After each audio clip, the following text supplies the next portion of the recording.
ઘણા વર્ષો પહેલા હિમાલયની ગોદમાં એક નાનું ગામ હતું. નામ હતું સોમનગર. આ ગામના લોકો ભગવાન શિવના ઉપાસક હતા. ગામની વચ્ચે એક પ્રાચીન શિવ મંદિર હતું, જેની શાંતિ અને દિવ્યતા દરેકના હૃદયને સ્પર્શી જતી. પણ એક દિવસ ગામની શાંતિ ખોરવાઈ ગઈ. એક ભયાનક રાક્ષસ કાળદંત પર્વતોમાંથી નીચે ઉતરી આવ્યો. તેનો દેહ વિશાળ હતો, આંખોમાં અગ્નિની જ્વાળાઓ હતી અને તેનો ગર્જનો ગામના લોકોના હૃદયમાં ભય ફેલાવતો હતો. કાળદંતે ગામની નદીઓ સુકાવી દીધી, ખેતરો બરબાદ કર્યા અને લોકોને ધમકી આપી કે જો તેઓ શિવની પૂજા બંધ નહીં કરે તો તે આખું ગામ નાશ કરી દેશે. ગામના લોકો ડરી ગયા, પણ તેમની શિવમાં અતૂટ શ્રદ્ધા હતી. તેઓએ નક્કી કર્યું કે તેઓ મંદિરમાં એક મહાભિષેક કરશે અને ભગવાન શિવની કૃપા માટે પ્રાર્થના કરશે.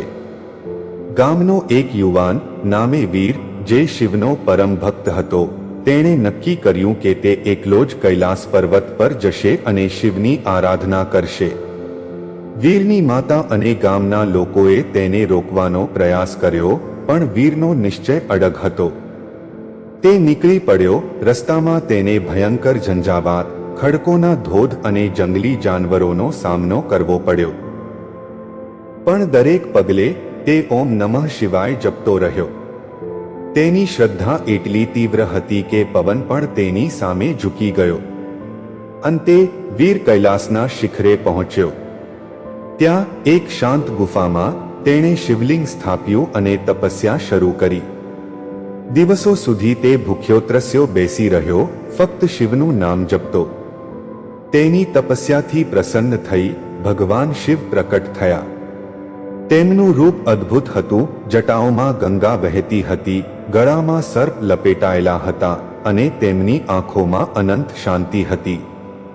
શિવે કહ્યું, વીર, તારી શ્રદ્ધાએ મને બોલાવ્યો છે. શું માગે છે? વીરે નમ્રતાથી કહ્યું, હે મહાદેવ, અમારા ગામને કાળદંતના આતંકથી બચાવો. અમે તમારા ભક્તો છીએ, અમને તમારી શરણમાં રાખો.